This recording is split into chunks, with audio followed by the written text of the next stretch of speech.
네, 다음은 큐시트 회의 시간이죠. 오늘의 첫 번째 아이템 이수아 기자가 준비했네요. 네, 이번 아이템은요. 이 손 맞잡은 이재명, 김동연 대선판 영향은입니다. 방금 전에 들으신 것처럼 어제 더불어민주당 이재명 후보 그리고 새로운 물결의 김동연 후보가 이 정치 교체 공동 선언을 발표했습니다. 그리고 오늘 이 김 후보가 기자회견을 열고 향후 거취에 대해 밝혔는데요. 영상으로 확인하고 오실게요. 저는 오늘 대통령 후보직을 내려놓습니다. 제게는 쉽지 않은 결정이었습니다. 저는 오늘부터 이재명 후보의 당선을 위해 다시 운동화 끈을 묶겠습니다. 어제 합의가 일으킨 기득권 정치 타파의 불씨가 등불로 번져가도록 더 큰 바람을 일으키겠습니다. 네, 후보 사퇴 선언과 함께 이재명 후보의 당선을 위해서 운동화끈을 질끈 묶겠다 이렇게 각오를 밝히기도 했는데요. 사실 네. 두 후보 이미 어제 오후에 이 서울의 한 카페에서 만났었죠. 그래서 어느 정도 이 얘기를 논의를 한 것으로 보이는데 그리고 그 결과가 오늘의 사퇴 선언으로 보입니다. 네. 이 배석자 없이 20여 분간 대화를 하고 이 정치 교체 공동 선언을 발표했습니다. 이 내용도 영상으로 보고 오실게요. 네, 우리 손잡하시죠. 후보님과 얘기하면서 정치 교체 또 통합 정부에 대해서 의견을 같이 했다는 말씀을 드립니다. 우리가 힘을 합쳐서 새로운 대한민국 한번 네, 그렇게 확실하게 하겠습니다. 만들어보면 좋겠습니다. 예, 그렇게 하십시다. 네, 정말 화기애애한 분위기라는 말이 어울릴 정도로 서로 카페를 나오면서 손도 잡고 이렇게 네. 얘기하면서 서로를 마주보는 모습이었는데 이 합의문에는 정치 교체를 위한 개헌 그리고 개편에 대한 좀 자세한 내용이 담겼습니다. 몇 개만 간단히 소개드리면요. 이 개헌을 위한 별도 기구를 설치하고 네. 개헌안에 분권형 대통령제, 책임 총리 그리고 실질적인 삼권 분립을 좀 보장하는 내용을 담고 대통령 임기를 1년 단축해서 2026년에 대선과 지방선거를 동시에 실시하는 등의 약속을 했습니다. 이외에도 취임 전부터 뭐 어떤 정치 개혁을 위한 법안들을 국회에 제출하는 내용도 담겼습니다. 네, 이 정말 뭐 합의한 내용 굉장히 많긴 합니다만 다들 굵직굵직합니다. 지금 대통령 임기를 줄여서 2026년에 이 동시 선거를 하겠다라는 것부터 뭐 지금 분권형 대통령제를 하겠다. 다 근거 되게 큰 사안들인데 윤영걸 대표님 이번 이 단일화 영향 얼마나 될까요? 뭐 안 한 것보다는 훨씬 낫겠죠. 이번 안한 것보다는 낫다. 20대 대선에서 네. 처음으로 이제 단일화가 된 건데 네. 그럼에도 불구하고 저 단일화 효과는 일단은 좀 드라마로서는 조금 드라마틱한 좀 부분이 좀 약하죠.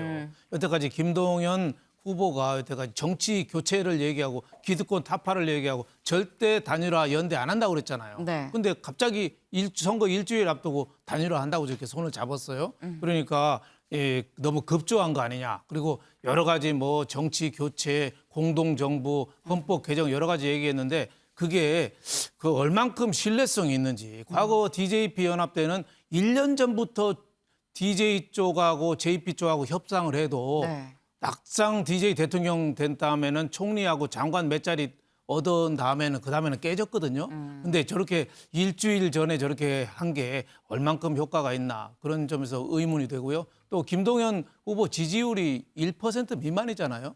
그러니까 아무래도 거기에 대해서는 효과는 상당히 제한적일 수밖에 없다. 그리고 단일화는 이종 교배 있을 때 더 효과가 있습니다.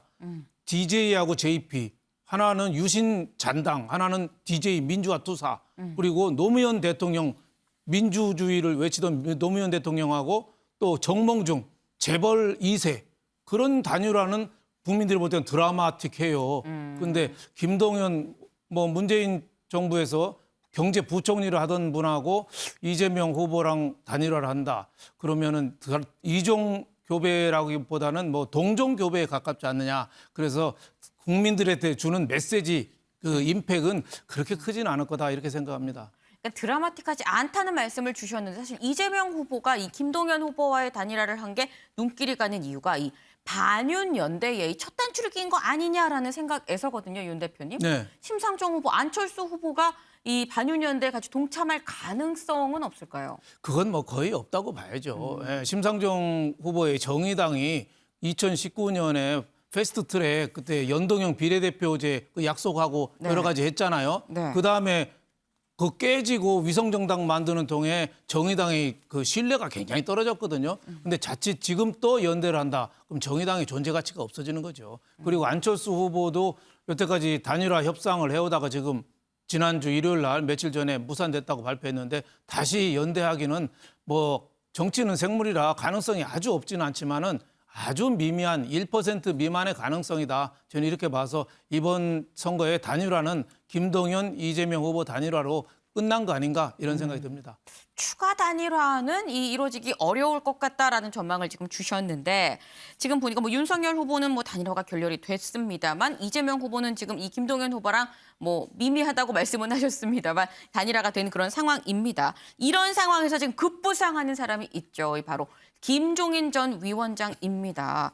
지금 보니까 이재명 후보가 김종인 전 위원장한테 지금 계속 러브콜을 보내는 것 같아요. 네, 우상호 본부장의 얘기인데요. 김종인 전 위원장이 이 후보에게 좀 힘을 실어주고 있다라고 평가했습니다. 한편 국민의힘 측은 이 김 전 위원장이 그럴 리가 없다. 그런 사람이 아니다. 가볍게 움직이는 분이 아니라면서 견제구를 날렸는데요. 양측 얘기 모두 듣고 오실게요. 지금 이제 담론으로 보면 적어도 윤석열 후보가 말씀하신 내용보다는 이재명 후보가 이야기하고 있는 내용에 힘을 실어주고 있는 것은 틀림없어 보입니다. 그래서 제가 구체적인 행보보다는 원격 지원을 하고 있다 이렇게 표현을 했는데요. 정 후보가 한 얘기에 힘을 실어주는 것은 사실 그게 지원 아니겠습니까? 김종인 그 박사께서 양식이 있는 분이니까 얼마 전까지 우리 쪽에서 선대위원장을 맡으셨던 분이니까 그렇게 가볍게 움직이지는 않으시리라고 생각합니다. 네, 하지만 민주당은요, 이 우 본부장 외에도 조응천 의원도 우리가 진정성 있는 모습을 보인다면 김 전 위원장이 좀 흔쾌히 동참하시지 않겠냐라고 말하는가 하면 이 박영선 위원장 또한 마음으로는 김 전 위원장이 상당히 이 후보를 응원하고 계실 것이다라고 러브콜을 보내기도 했습니다.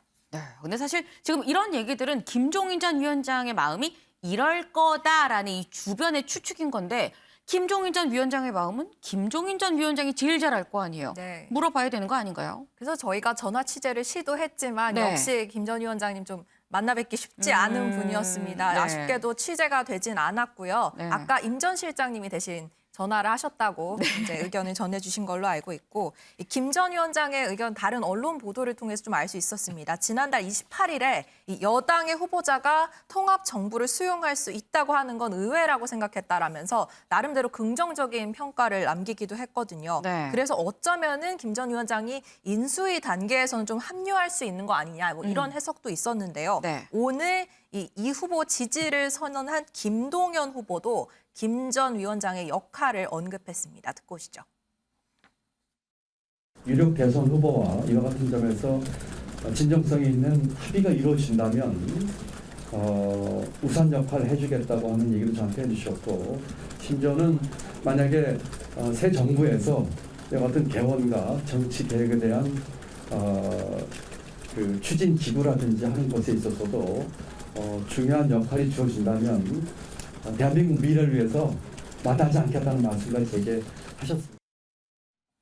네, 지금 이 김동연 후보의 얘기를 들어보면 대한민국의 미래를 위해서 뭐 역할이 주어지면 마다하지 않겠다라고 김종인 전 위원장이 말을 했다고 지금 얘기를 합니다. 윤영걸 대표님. 네. 김종인 전 위원장의 마음은 어떤 걸까요? 저는 뭐 김종인 위원장의 말을 지금 선거 이제 일주일 앞두고 네. 각 진영에서 자기한테 유리하게 아전 인수 밭에 있는 물을 자기 쪽으로 자꾸 끌어들이게 해석을 하는 거죠. 김종인 위원장은 과거부터 통합정부 얘기했죠. 네. 좌우를 넘나들어서 우리가 하나 돼야지 진영 논리로 이렇게 싸우면 안 된다. 그리고 또 경제 민주화 얘기도 많이 했거든요. 그걸 선거 앞두고 자기 편에 좀 유리하게 자꾸 해석하려는 거 아니냐. 저는 이런 생각이 들어요. 그 이유는 원인은 제공은 제가 보기에는 윤석열 캠프에 별의 순간에 윤석열 후보한테 왔다고 합류를 네. 했는데 나올 때 좋지 않게 나왔잖아요. 그쵸. 거기다 또 그 윤석열 후보 부인 김건희 여사 통화 테이프에 그 김종인 위원장이 오히려 적극적으로 선대위 참여하려고 그랬다. 어떻게 보면 굉장히 80대 어른으로서 이 자존심이 굉장히 상하는 말이었죠. 그러니까 좀 균열이 있는 거 아니냐 했는데 저는 국가 원로로서 진짜 중요한 정치적인 이런 판단을 할 때 우리나라의 미래라든지 정치 개혁이라든지 이 큰 그림을 그려놓고서 행동이나 말을 해야지 여기 편들어주고 여기 편들어주고 저는 동가식 서가수가는 그런 모양을 보이는 김종인 위원장은 아닐 거라고 봅니다.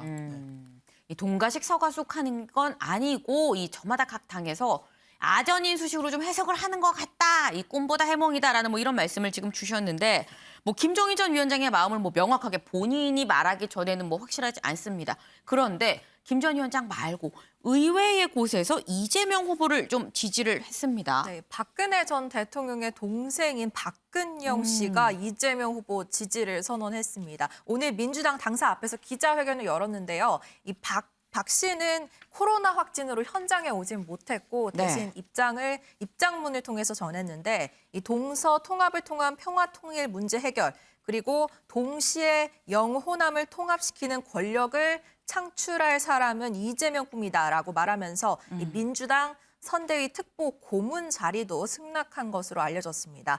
또 다른 동생이 한 명 더 있죠. 박지만 이지 회장도 여기에 동의했다라는 보도가 있었는데요. 여기에 대해서는 권영세 국민의힘 본부장이 전혀 사실이 아니라고 본인이 펄펄 뛰고 있다는 보고를 받았다. 이 박근영 씨의 이재명 지지에 대해서 이 박지만 회장은 전혀 몰랐던 것으로 알고 있다라고 말하기도 했습니다. 네, 지금 정말 의외의 인물 박근영 씨가 이 이재명 후보를 지지 선언을 했다라는 이 소식이었습니다. 지금 뭐 김동연 후보랑 단일화도 하고요. 박근영 씨가 좀 지지 선언도 하고 지금 원팀이 좀 되게 잘 되고 있는 것 같은데.